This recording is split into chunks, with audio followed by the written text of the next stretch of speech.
समान समभाव से होते हैं,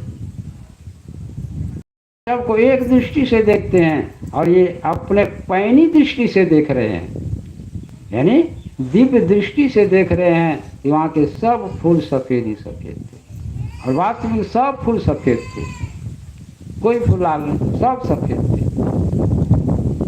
देखिए ऐसे होते हैं सुन। इतने में समर्थ रामदास जी महाराज ने उस बादशाह से कहा कि राजन, आप चाहते हैं कि परमात्मा का दर्शन कर, तो आपका मकान कहाँ है? हमारा यही तो बगल में मेरा ड्योढ़ी है, राजधानी है। चलिए आप अपना घर हमको दिखलाइए, राजमहल दिखलाइए। समर्थ रामदास जी महाराज चले, उसके पीछे पीछे शिष्य भी चले, राजा भी चले, बादशाह भी चले। जैसे राजभवन के गेड़ी पर पहुँचे तो बाहर में गेट होते हैं, राज महाराजाओं के दरबार में बड़े बड़े गेट होते हैं, वह गेट ताला से बंद था। जाकर के खड़े हुए, चाबी जिसके पास था वह कहीं बाहर चले गए थे, चाबी नहीं, अब खोलेंगे कैसे गेट? तो समर्थ रामदास जी महाराज ने देखा कि उस दीवार में एक छोटा सा छिद्र है। तो समर्थ रामदास जी महाराज अपने तपोबल से, योग बल से सूक्ष्म शरीर धारण करके उस छेद में प्रवेश करके उस पार चले गए।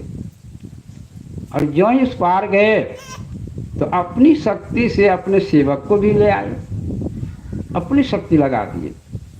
वो सेवक भी उस पार चला गया उस छिद्र से, और उस पार से आवाज देते हैं कि राजन आप भी चले आइए। तो राजा को वह शक्ति कहाँ? राजा ने झट से उसको प्रणाम किए, महाराज मैं आप समझ गया कि संत किसे कहते हैं। बोलिए प्रेम से श्री। ऐसे होते हैं संत। कुपा घाट में गुरु सेवी भगीरथ बाबा जी हैं ना, भगीरथ बाबा को एक दिन मन में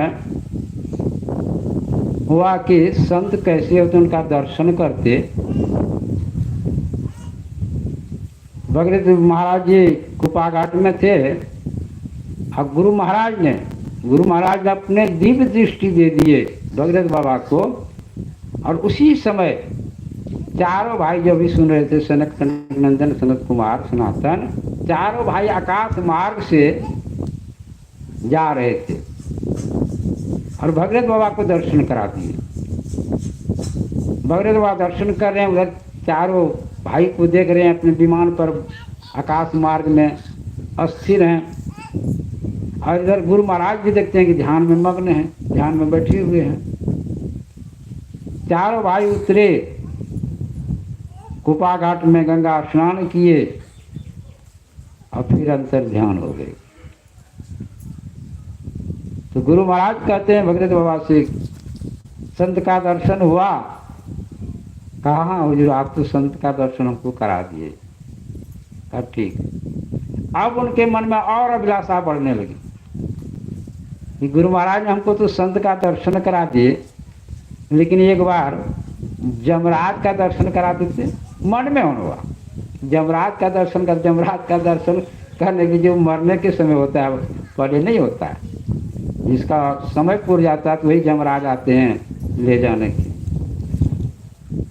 तो गुरु महाराज तो अंतर्यामी होते हैं ना, जो संत होते हैं, जो पहुंचे हुए होते हैं, वो अंतर्यामी दूसरे की मन की बात को जान जाते हैं। तो गुरु महाराज का अच्छा ठीक है। रात में जब सोए तो भगीरथ बाबा स्वप्न देख रहे हैं। क्या स्वप्न देख रहे हैं? एक बहुत लंबा काला कलोटा आदमी द्वार पर आया। भगीरथ बाबा द्वार पर खड़े हैं और वह आदमी कह रहा है कि हमको गुरु महाराज का दर्शन करना है, अंदर जाने दीजिए। कहा नहीं, अभी नहीं, अभी गुरु महाराज सोए हुए हैं, अभी दर्शन करने के लिए समय नहीं है, आप कुछ देर तक बैठिए, इसके बाद दर्शन कराओ। लेकिन वह यमदूत मानने वाला कहाँ? भगीरथ बाबा को दिया, धक्का करके ठेल दिए, बगल कर दिए। भगीरथ बाबा भी उस समय का जवान था ना, वरिष्ठ था, उन्होंने पकड़ा और उसको उठा के पटक दिया। फिर भी वह उठ करके अंदर चली गई।